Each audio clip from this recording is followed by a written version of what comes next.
ফিলিস্তিনের পক্ষে অবস্থান নিয়েছে ক্রিশ্চিয়ানো রোনাল্ডো এমন দাবি একটি ভিডিও ছড়িয়ে দেওয়া হয় প্রায় সবকটা সামাজিক মাধ্যমে। টিকটকে ভিডিওটি প্রায় ৮ লক্ষ মানুষের ফিডে পৌঁছে যাওয়ার পর দেখা যায় ভিডিওটি এআই দিয়ে তৈরি। এসব বিভ্রান্তির মাঝেই আর্জেন্টাইন সমর্থকদের উপর সাধারণ মানুষের হামলার দৃশ্যের দাবিতে আরেকটি বানোয়ার দাবি ব্যাপক উত্তেজনা ছড়ায়। শুধু তাই নয়, মেসিকে নিয়ে আইসা মন্দিরের একটি মিথ্যা দাবি ঘিরেও ছড়িয়েছে বিভ্রান্তি। চলুন দর্শক কিছু ফ্যাক্ট চেক দেখে নিচ্ছি। আর্জেন্টিনা আলজেরিয়া ম্যাচে মেসির একটি ট্যাকেলের পর আয়সা মান্দি নাকি বলেছেন, আমার গোড়ালি ভেঙে গেলেও মেসি কোনো কার্ড পেত না।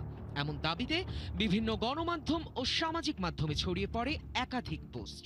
মুহূর্তেই দাবিটিকে ঘিরে শুরু হয় ফুটবল প্রেমীদের আলোচনা সমালোচনা। তবে রিউমার স্ক্যানার টিমের অনুসন্ধানে দেখা যায় দাবিটি সম্পূর্ণ মিথ্যা। মূলত দাবিটির সূত্র একটি অবিশ্বস্ত সার্কাজম ধর্মী এক্স অ্যাকাউন্ট থেকে। আয়সা মান্দির সোশ্যাল অ্যাকাউন্ট কিংবা আন্তর্জাতিক গণমাধ্যমেও এ মন্তব্যের কোনো প্রমাণ মেলেনি। বরং রয়টার্সকে দেওয়া বক্তব্যে মান্দি মেসিকে সর্বকালের সেরাদের একজন হিসেবে উল্লেখ করে তার কার্যকারিতার প্রশংসা করেন। ওদিকে গাড়ি আটকে মিছিল করায় আর্জেন্টাইন সমর্থকদের ওপর সাধারণ মানুষের হামলার দৃশ্যের দাবিতে একটি ভিডিও সামাজিক মাধ্যমে ব্যাপকভাবে ছড়িয়ে পড়ে। দাবিটিকে ঘিরে আর্জেন্টাইন সমর্থকদের মাঝে তৈরি হয় তীব্র উত্তেজনা। কিন্তু অনুসন্ধানে দেখা যায় ভিডিওটি সাম্প্রতিক কোনো ঘটনার নয়। মূলত 2024 সালের জুলাই মাস থেকেই এটি ইন্টারনেটে বিদ্যমান। 2024 সালের 17 জুলাই একটি ইনস্টাগ্রাম পোস্টে এই ভিডিওর সন্ধান পাওয়া যায়, যা ঢাকা বিশ্ববিদ্যালয় এলাকার তৎকালীন সংঘর্ষ ও পাল্টাপাল্টি ধাওয়ার প্রেক্ষাপটের সঙ্গে সম্পর্কিত। আবার ফুটবল বিশ্বকাপকে ঘিরে ক্রিশ্চিয়ানো রোনালদোর ফিলিস্তিনের পক্ষে অবস্থান নেওয়ার দাবিতে একটি ভিডিও ভাইরাল হয় প্রায় সবকটা সামাজিক মাধ্যমে, যেখানে রোনালদোকে ফ্রি ফিলিস্তিন স্লোগান দিয়ে ফিলিস্তিনের পতাকা সহ বক্তব্য দিতে দেখা যায়। টিকটকে প্রচারিত ভিডিওটি প্রায় ৮ লক্ষ ভিউ অতিক্রম করে। পাশাপাশি প্রতিক্রিয়াও জানায় প্রায় ২ লক্ষ মানুষ। কিন্তু যাচাই করে দেখা যায় ভিডিওটির দৃশ্যগুলো বাস্তব কোনো ঘটনার নয়। কৃত্রিম বুদ্ধিমত্তার সহায়তায় ভিডিওটি তৈরি করে এই দাবিটি ছড়ানো হয়েছে। গুজব এখানেই শেষ নয়, আরও আছে। ফুটবল বিশ্বকাপ উপলক্ষে 1934 সালের প্রথম বিশ্বকাপের ছবির দাবিতে একটি পোস্ট সামাজিক মাধ্যমে ছড়িয়ে পড়ে, কিন্তু দাবিটি সম্পূর্ণ বানোয়াট। ভাইরাল ছবিটি বিশ্বকাপের ছবি নয়, মূলত ছবিটি 1947 সালের ম্যানচেস্টার ডার্বির পুরনো ছবি। প্রথম বিশ্বকাপ অনুষ্ঠিত হয়েছিল 1930 সালে উরুগুয়েতে, 1934 সালে নয়। 1947 সালের ম্যানচেস্টার সিটি ও ম্যানচেস্টার ইউনাইটেডের মধ্যকার ম্যানচেস্টার ডার্বির আগে দুই অধিনায়কের করমর্দনের পুরনো ছবির সম্পাদিত সংস্করণ এটি। দর্শক, আজকের অপতথ্যগুলো যাচাই করতে গিয়ে দেখা গেল সামাজিক মাধ্যমে জাতীয় ও আন্তর্জাতিক উভয় ইস্যুকে কেন্দ্র করেই ধারাবাহিকভাবে প্রচার করা হচ্ছে নানা গুজব। চলমান ফুটবল বিশ্বকাপকে টার্গেট করে ভিউ বাড়ানোর অপচেষ্টায় ছড়ানো হচ্ছে অধিকাংশ গুজব। নানান অভিনব কৌশলে ছড়ানো এসব গুজবের ফাঁদে না পড়তে সচেতন থাকার পরামর্শ বিশ্লেষকদের। সায়ক দাস, ৭১। দর্শক, আমরা প্রতিবেদনটা দেখে নিলাম। ইতিমধ্যেই জানিয়েছি আমাদের সাথে আছেন কোচ ও সাবেক জাতীয় ফুটবলার মাহমুদা শরীফা অদিতি, যুক্ত হচ্ছে তার সাথে। মাহমুদা শরীফা, আপনাকে স্বাগত জানাচ্ছি আজকের আমাদের এই আয়োজনে। আমরা নানা সময়ে নানা উৎসবের সময় নানা ধরনের বিশেষ অনুষ্ঠানের আয়োজন দেখতাম, এবং এখন সামাজিক যোগাযোগ মাধ্যমে নানা বিশেষ দিনে নানা নতুন নতুন গুজবের আমরা পরিস্থিতি দেখি। এখন ফুটবল বিশ্বকাপ চলছে এবং সাম্প্রতিক সময়গুলোতে আমরা ফুটবল সম্পৃক্ত সবচেয়ে বেশি অপতথ্য, ভুল তথ্য এবং গুজবগুলো দেখতে পাচ্ছি। মেসি থেকে শুরু করে রোনাল্ডো থেকে শুরু করে সবাইকে জড়িয়ে যতগুলো খাতে, যতগুলো সংবাদে তাদেরকে যুক্ত করা যায়, প্রায় আমরা দেখেছি সবগুলো বিষয়ে তাদেরকে কোনো না কোনোভাবে যুক্ত করার চেষ্টা করা হয়েছে। এ তো রইল আন্তর্জাতিক বিষয়। আমরা দেশের ফুটবলের ক্ষেত্রেও আমরা দেখেছি আমাদের ফুটবলারদের দিয়ে নানা সময় নানা ধরনের ভুল তথ্য, অপতথ্য এবং গুজব নানা সময় ছড়িয়ে থাকে। প্রথমত আমি যেটি জানতে চাই, এই ধরনের তথ্য যখন একজন খেলোয়াড়ের নামে বেরিয়ে আসে, ভুল তথ্য বা গুজব, সেটি আসলে তার নিজের জীবনে বা তার নিজের মানসিক অবস্থার মধ্যে আসলে কী ধরনের প্রভাব ফেলে, সেখান থেকেই প্রথমেই আলাপটা শুরু করতে চাই। অ্যাকচুয়ালি যে কোনো ধরনের গুজব তো এটা যখন যাকে নিয়ে গুজবটা মানে রটাবে বেসিক্যালি তার কাছে যদি যায় অবশ্যই সেটা তার জন্য অনেক ডিসঅ্যাপয়েন্টেড এবং খুব হার্মফুল একটা বিষয় যে তার নামে। আর গুজব তো কখনো হচ্ছে গুজব যেগুলো ছড়ায় সেগুলো খুব নেগেটিভ গুজবগুলো বেশি ছড়ায়, পজিটিভ গুলো কিন্তু খুব কম ছড়ায়। তো আমাদের দেশীয় যে ফুটবলাররা আছে তাদের নামেও যে গুজব গুজব জিনিসটাই টোটালি আসলে বিষয়টা এখন যে মিডিয়া আসছে আমাদের মিডিয়া প্ল্যাটফর্মে কিছু কিছু ভিউ বাড়ানোর জন্য আমাদের কিন্তু গুজবগুলো অতি তাড়াতাড়ি ছড়িয়ে দেয়া হচ্ছে এবং টাইটেল করে করে এক একটা গুজব ছড়িয়ে দেওয়া হচ্ছে। আমাদের সম্প্রতি কিছু হচ্ছে যে গুজবের মধ্যে আমি বিশ্বকাপের যদি কথাই বলি, আমাদের আলজেরিয়ার সাথে আর্জেন্টিনার যখন প্রথম ম্যাচটা হয়, তো বেসিক্যালি যারা ফুটবল লাভার তারা দল অনেকেই অনেক সমর্থন করে বিভিন্ন দেশের, তারা প্রত্যেক মানে সমর্থন করতেই পারে। তো আমার মনে হয় বিশ্বের মধ্যে যারা খুব কম ফুটবলার আছে যে মেসিকে পছন্দ করে না। তো ওর যে বিহেভিয়ার, মাঠের যে ওর বিহেভিয়ার এবং সফটনেস, এটা কিন্তু সবার বিশ্ব জুড়ে সবার নজর কাড়া। এবং সে কিন্তু এত বড় এগ্রেসিভ না আর কি। তো এইটা হচ্ছে যে আমাদের আলজেরিয়া প্লেয়ারের সাথে আয়শা মান্ডির সাথে যে ওর মানে একটা রিউমার ছড়ানো, দেখেন কিছু কিছু নিউজে দেখা যাচ্ছে, এটা কিন্তু আমরা অনলাইনের মাধ্যমে পাচ্ছি যে মেসির হয়তোবা গোলটা বাতিল হচ্ছে, মেসি নিষিদ্ধ হতে যাচ্ছে, মেসি এইটা যদি না হতো হয়তোবা সে হ্যাটট্রিকটা পেতো না। তো এই গুজবগুলা অনেকেই কিন্তু আমি মনের অজান্তেও কিন্তু আমি স্ক্রল করছি যে আসলে কি এটার ভিতরটা কি। তো যারা হচ্ছে ভিউ বাড়ানোর চেষ্টা করে, যারা হচ্ছে গিয়া এই ধরনের কিছু কিছু টাইটেল দিয়ে আপনার মাধ্যমে ছড়াই দিচ্ছে, তো এইটা আসলে বোথ সাইড থেকেও আমাদের ইয়ে করা দরকার। প্লেয়ারদের এটা অবশ্যই একটা মানসিক অশান্তির কারণ আর কি, এটাই আমি বলবো। তা তো অবশ্যই মাহমুদুর শরীফা, এক তো যখন এই ধরনের অপতথ্য বা গুজব যখন চলে আসে নানা প্রশ্নের মুখোমুখি হতে হয় একজন সাধারণ মানুষ থেকে শুরু করে সবাইকেই কোনো না কোনোভাবে সেই বিষয়টিকে আরো পরিষ্কার করে জানাতে হয় যে কোনটি সত্য এবং কোনটি মিথ্যা।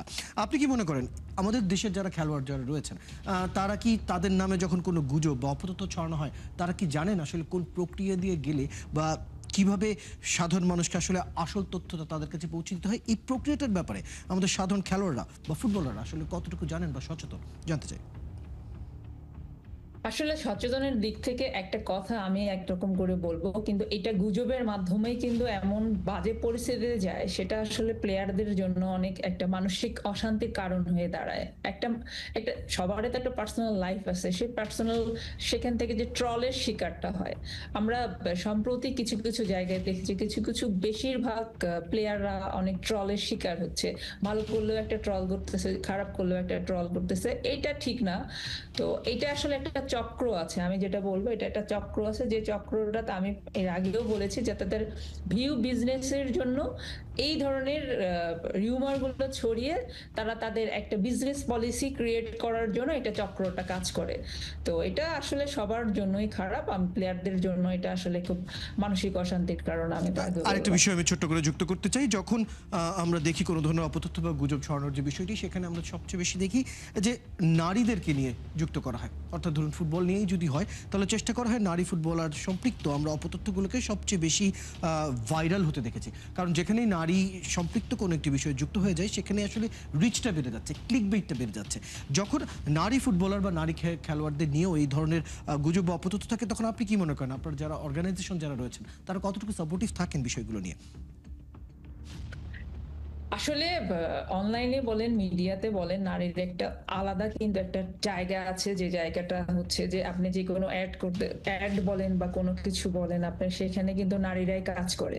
আমরা যদি স্ক্রিনে থাকি, আমরা কিন্তু দেখি যে স্ক্রিন জুড়ে হয়তো বা ভালো প্রেজেন্টার প্রেজেন্ট করতেছে নারীরাই, কিন্তু আমরা এই জায়গাগুলো কিন্তু অনেক এগিয়ে গেছি আমরা কাজ করতে।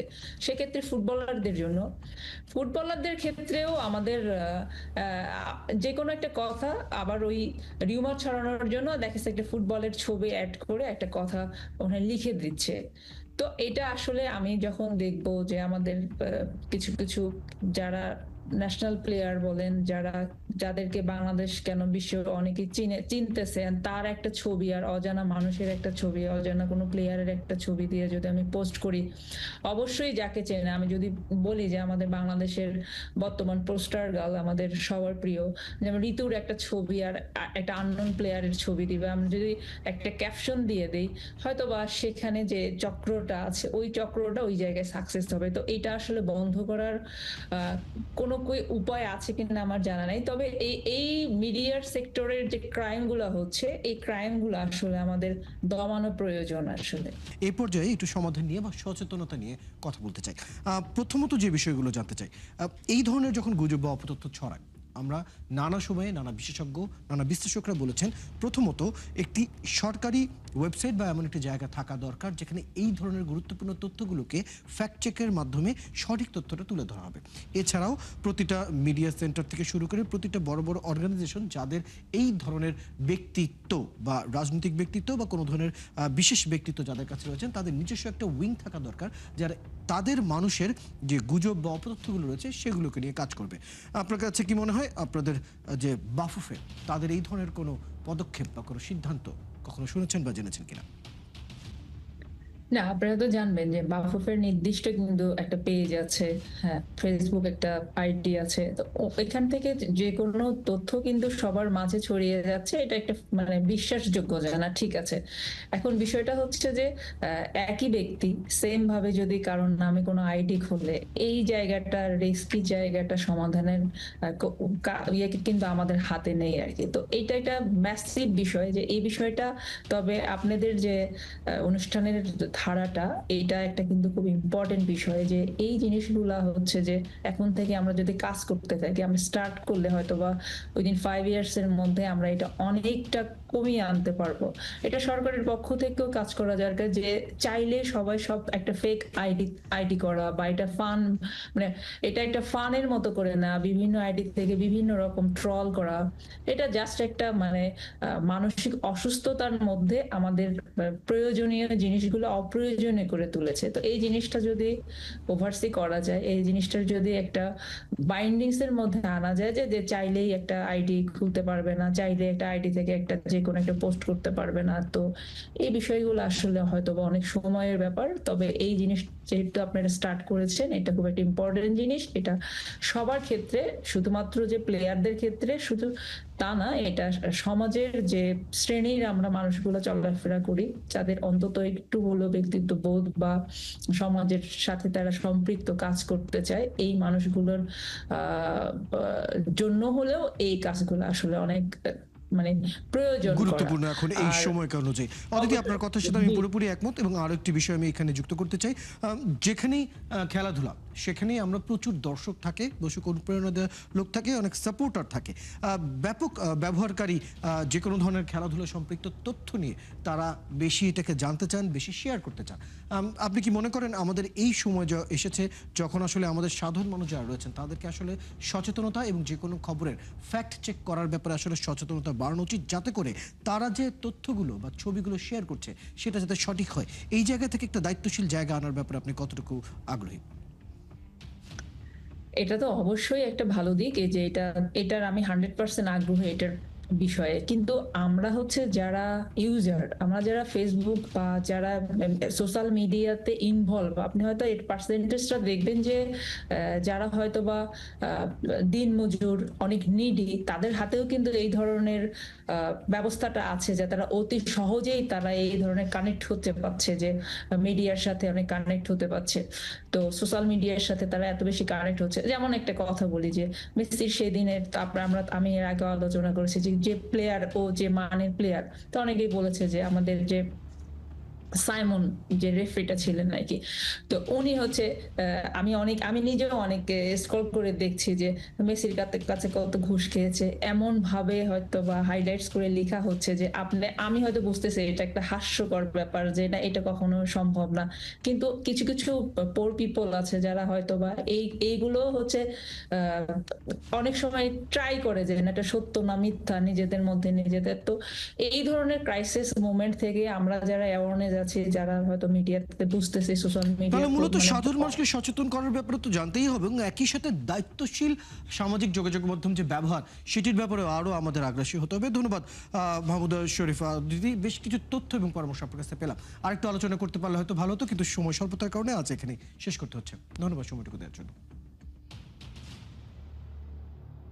দর্শক, এতক্ষণ আমাদের সাথে ছিলেন কোচ ও সাবেক জাতীয় ফুটবলার মাহমুদা শরীফা অদিতি। কথা বলছিলাম বেশ কিছু ফ্যাক্ট চেক নিয়ে।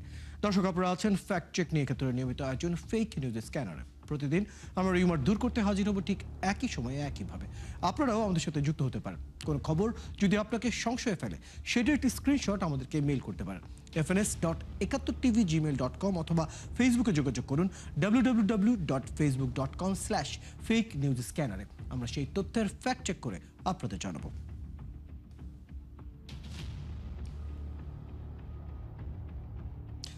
চটকদার শিরোনাম দেখে ক্লিক করবেন না।